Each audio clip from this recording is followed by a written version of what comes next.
How many of you are feeling some heat right now? I mean, like not just July, Nebraska, intense heat, which we are, but I mean real, emotional and psychological and challenging heat because, at work, for instance, you're a person who other people rely on you and there's so much uncertainty with what's going on. Or maybe it's at home because things have changed and you're trying to adjust to it, but it's not so easy for you to do.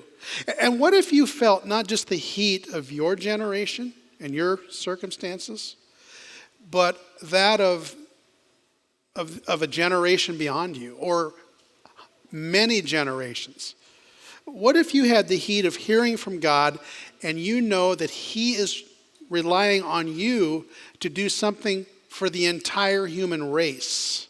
There's probably never been a better time for the church, for people to see this story than in the heat of 2020, in the pandemic that has swept through our world. And this is probably a story that some of you aren't familiar with. However, you will hear a ring of familiarity in the story because it sounds a lot like what his father Abraham went to. So let's jump right in, verse 1. Now there was a famine in the land besides the previous famine in Abraham's time. And Isaac went to Abimelech, king of the Philistines, in Gerar. So again, that does sound, if you've been in this series, it sounds like it's a restating of an old story. Remember, Abraham packed up his tents and he went east when he was in a famine. And that is precisely what his son Isaac does. Now, Isaac can't go south because his brother Ishmael is there. And Ishmael doesn't like Isaac. He would kill him if he saw him. And so he has to follow not only his father east, but he's following in his father's huge footprints because his father was the goat, if you know what I mean. He's the one who built the enterprise. He's the one who took it from the ground up and made it what it was to that day. And so now Isaac has all of this pressure on his shoulders. And that's a lot of heat because now he's the one. And then a crisis hits, as if he needed that. A famine. Our crisis is most of 2020. There's this economic downturn. There's this recession. Now, famine is a bad thing if your life depends on crops and livestock. We know that. We live in the place where that's true too. We know here in Nebraska, water is life. And we've been fortunate to have a lot of it lately, but many of us can remember what it's like not to have enough.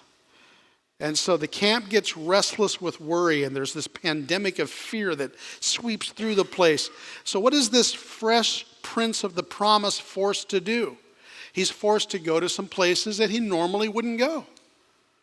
Ever been there? Have you found yourself even in the last few months thinking, man, I never thought I'd be doing that? Some of you lost a pretty steady job, and now you're trying to figure out how you can go to a new place and make it work. Some of us are dipping into savings that we never thought we'd have to touch. Some of us are trying to figure out how we're going to tell our kids, you know that college fund that you thought you had? No longer. Verse 1, famine. Then verse 2 gives us the perspective that we need. The Lord appeared to Isaac and said, do not go down to Egypt. Live in the land where I tell you to live. Stay in this land for a while, and I will be with you, and I will bless you.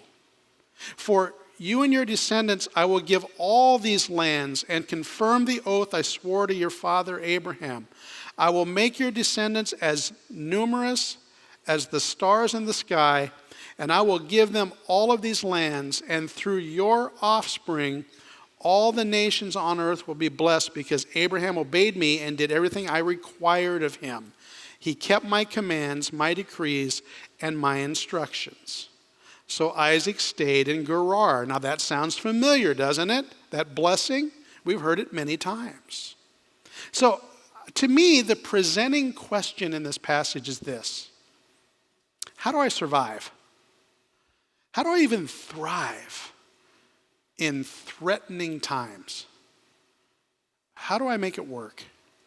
Let me just give you some bullet points that flow through this passage. I think they're very applicable.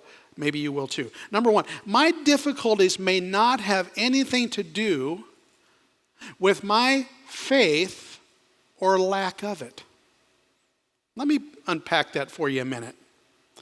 Isaac is faced with a recession due to a famine. It's a natural disaster that causes him to start to panic. And he starts to look around. And God says, wait a minute, I want you to refocus because I have not gone anywhere.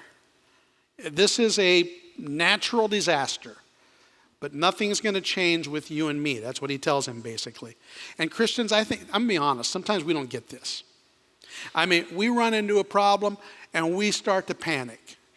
And so maybe it's financial, for instance. Almost immediately forget the promises when we start getting into a hard time. We say, God, I don't get it. I mean, I've been doing all the right things. I work hard. I think I've been a good employee. I've been saving. I've been following your command to tithe. And then this happens. And I think the message from God is the same message he gave to Isaac. He says, hey, I got this. Don't worry. It's a recession. It's life. It happens. But what about the promise? What about, and he said, hey, chill it. Slow it. I've got this. I've got you. I will bless you.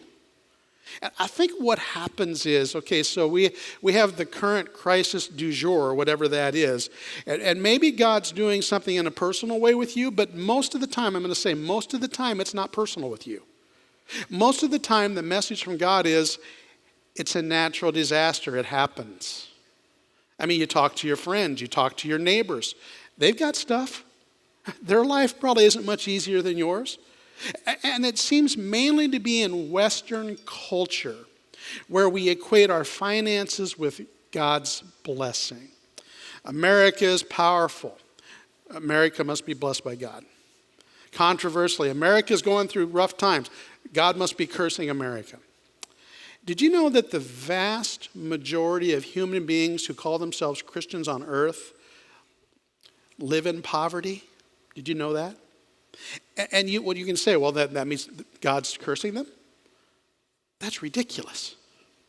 I mean, think about this. Because they were born into and live into a place of poverty has nothing to do with whether God blesses or not. But somehow we in the Western world have equated financial success with God's blessing. So God shows up and he says to Isaac, look, it happens. It's a famine. Don't go off without me. Don't make the same mistake your father did. He went to Egypt and he got into big trouble there. You stay where the promise is. The promise is with me, is what he's telling him.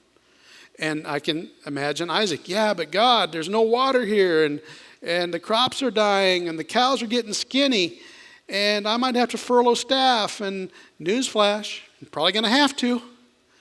And yeah, you're going to lose some cows. But that's life. Let's not make the mistake that we just run off and panic. Think about this. We say we want to follow Jesus. But I do think that the tendency is we just want to be a lot more comfortable than Jesus was. Because think about his life. Was it easy? Was Jesus? He lived in poverty his whole life. And yet, I think anyone here in this room would say, no man was more blessed than God on earth than Jesus. Okay, so absence of God does not occur in hard life. Hard life does not mean the absence of God. And I know some of you are in tough times right now, but don't panic. Don't run off and go rogue on God. Here's another thing. It's another life lesson in this story. It's better to be walking with God in hard times than by myself in easy ones. Let me explain that. Some of you just need to stick it out because, you're in the middle of some insecurity right now. And maybe it's desertion in your life, or maybe it's this crisis we find ourselves in that is causing recession.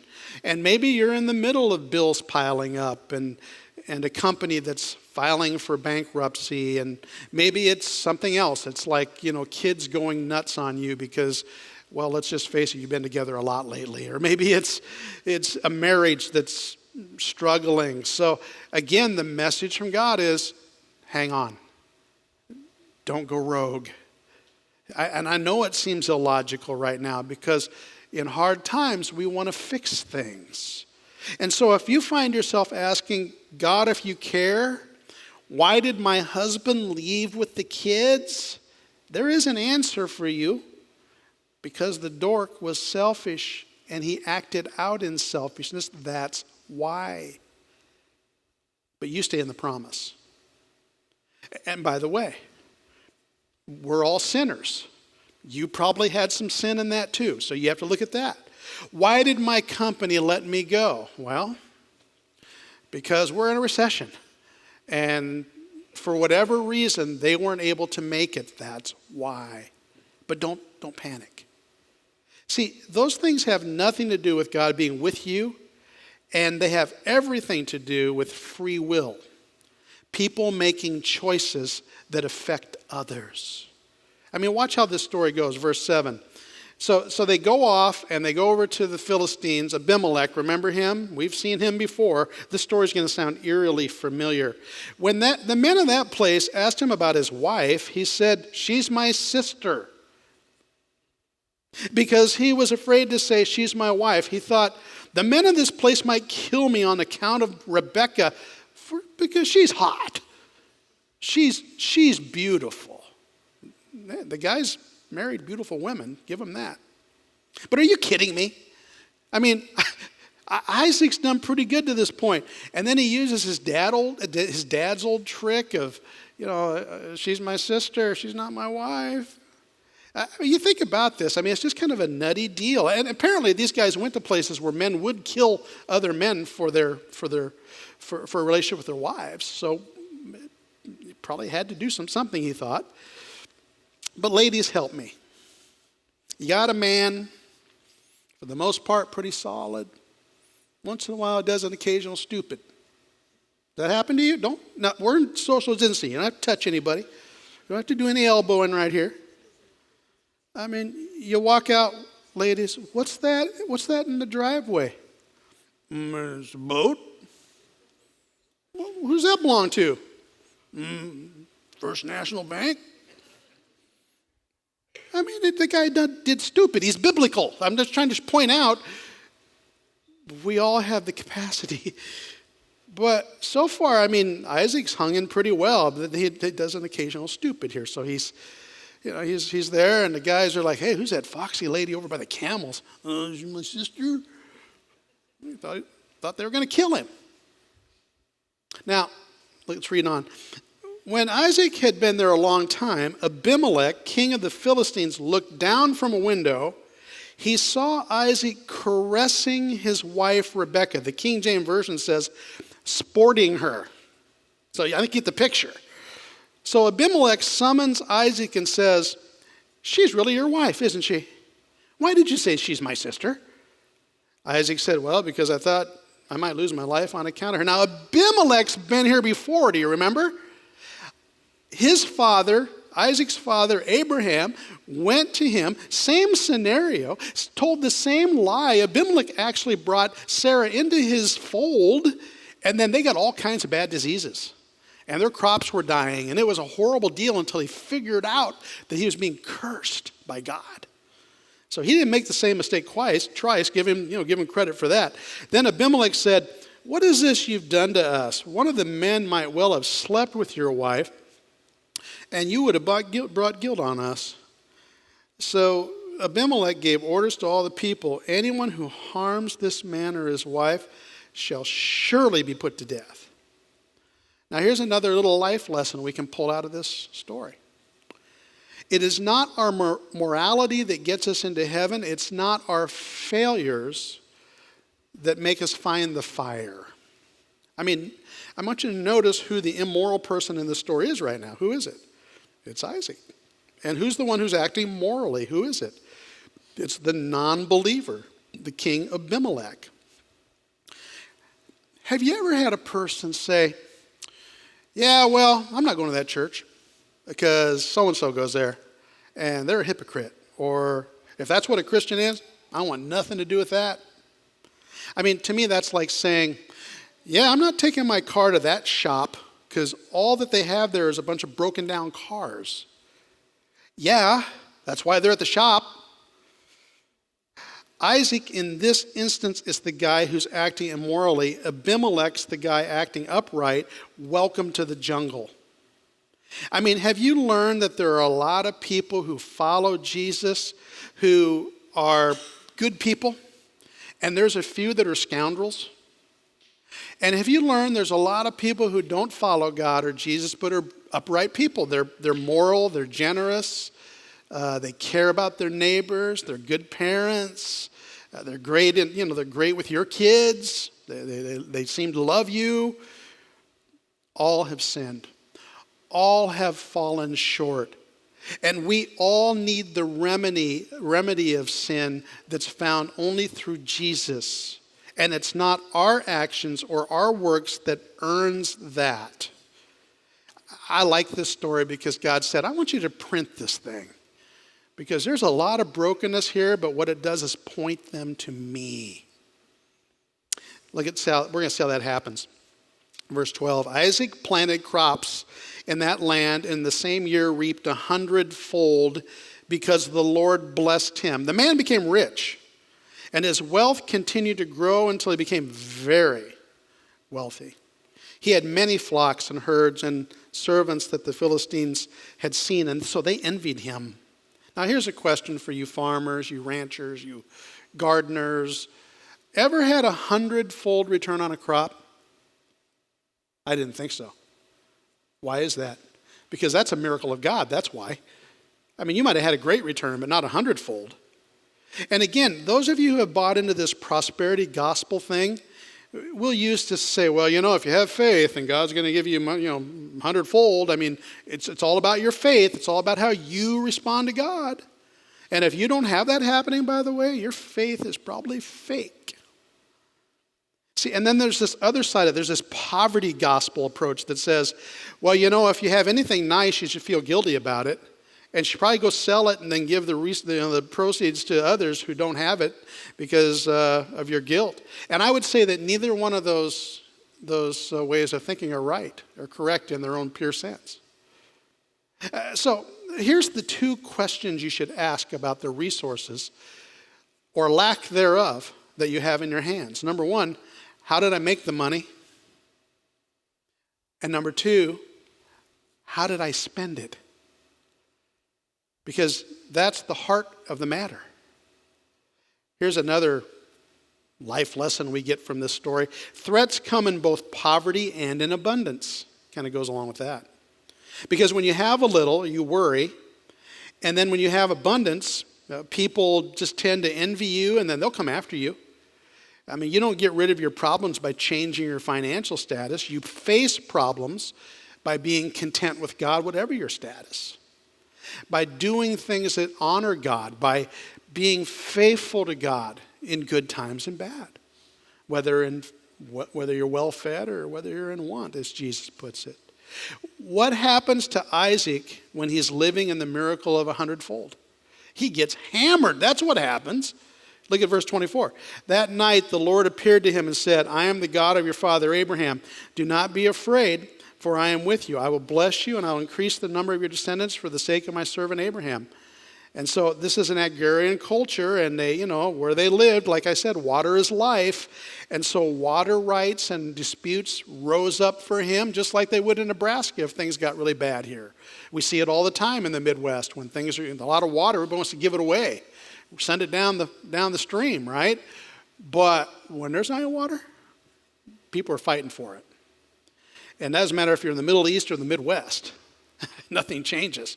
Isaac built an altar there and called on the name of the Lord. He pitched his tent, and there his servants dug a well. Here's another thing I see here. You worship first, and business comes after. His priority was, I worship God, then I'll do business. Because worship takes priority over where I work and where I play.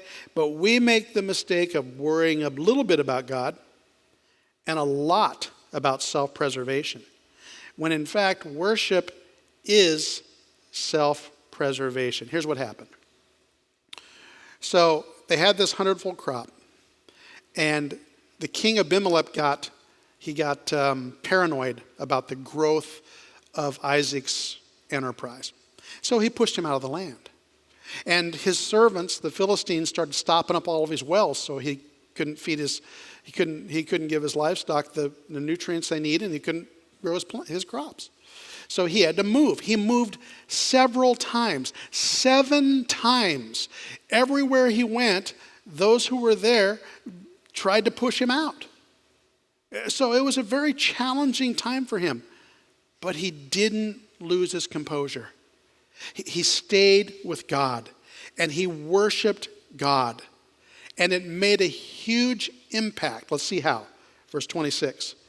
Meanwhile, Abimelech had come to him from Gerar with Azuzath, the personal advisor of the Philistines, and Philico, the commander of his forces. So you got the king, you got his number one, and you have his general. These are the big three of the nation. And so they come to him. Isaac asked them, "Why have you come to me since you were hostile with me?" Good question. They answered, "Well, we saw clearly the Lord was with you. So we said, there ought to be a sworn agreement between us and you. Let us make a treaty with you so that you will do us no harm, just as we did not harm you, but always treated you well and sent you away peacefully." I mean, were they winking when they said that? I don't know. "And now you're blessed by the Lord." Here's the deal. I think this is the real surprise of the story for me.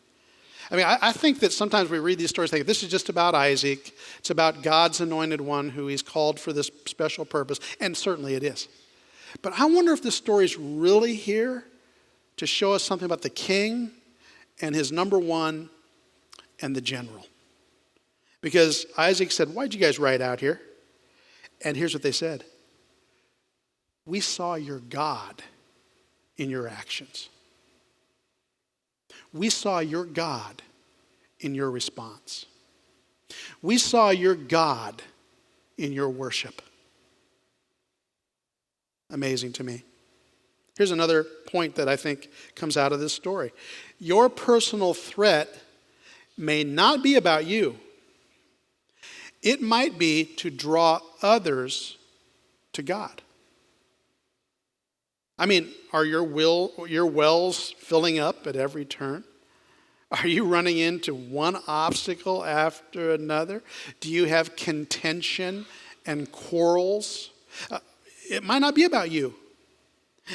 If you're being financially ruined right now, good news. It may have nothing to do with you. And you're thinking, that's good news?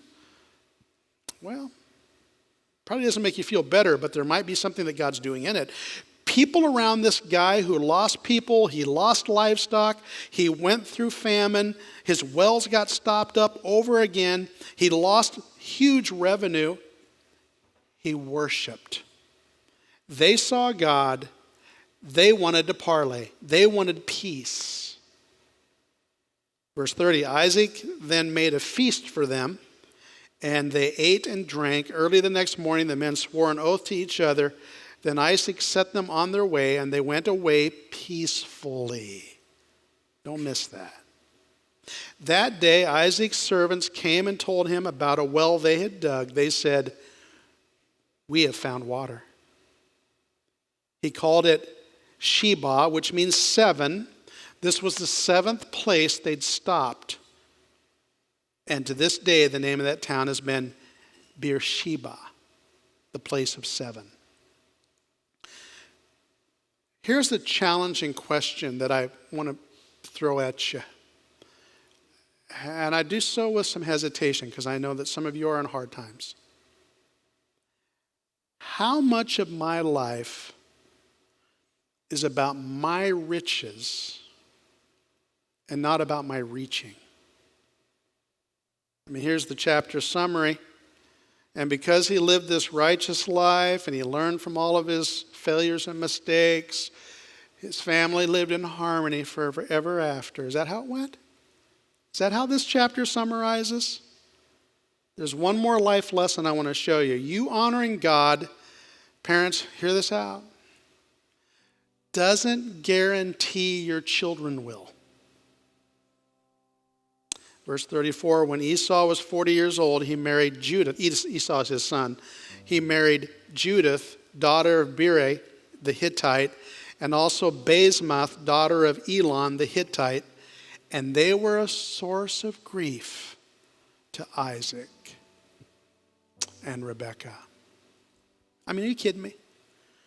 You got the famine. You got the, all the rigmarole with wife-sister conflict. You got the 100-fold crops, which was a time of blessing. Then you got all this moving 7 times to find water. And then finally there's this parley with the king and his advisor and the general. And the story ends that Isaac's meathead son Esau goes rogue and he marries 2 godless women and brings pain and complication to the family. Wow. Anybody there? Any of you there where you've been trying to do the right things, trying to worship God, trying to stay on tack, and then your kids go meathead?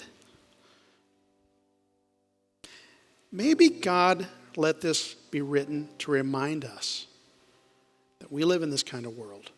It's a world where my love and care for my kids doesn't guarantee that they're going to make good choices, because they make choices.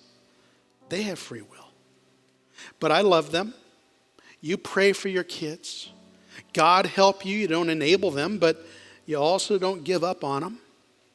Because that is the story that God our Father wrote for every one of us. Listen to me. We're the children who fail. And he overcame that. We do meathead. He gives us grace. Lord, as we commune today, we celebrate that simple fact. As we commune, we come to the table that the Father has spread for us. It's a table of grace and love, where while you don't invite us to continue to make the same dumb mistakes we made in the past, you assure us that the blessing of forgiveness will continue. Thank you for Jesus, for making that possible for us. It was a promise made 4,000 years ago to a man named Isaac who worshiped you. We worship you now. In Jesus' name, amen. That we have an enemy who will lie to us about that very fact. That somehow, some way, God can't get us through something. That God somehow, or for some reason, is going to abandon us.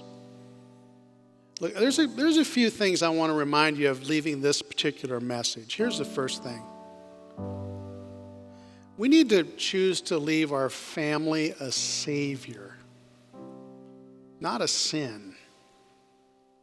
I mean, you want your kids to know the God of your life is real, not that the sins of your life define you. And we all have those. But God can overcome any of those things if we will trust him. I want to leave my kids a legacy that at least they have this chance, this option to say, God is real. My dad had some real sins too. But over and against that is my dad's God.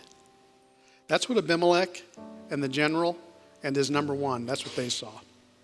Here's another thing. Be more concerned about God than the goods. I know we get wrapped up in all the stuff of life. But that stuff's only for life. God's for eternal life. And that's your choice. No one can make you do that. Here's one more thing. Think about your reach over riches. Am I more concerned about my riches or my reach? I mean, it's hard.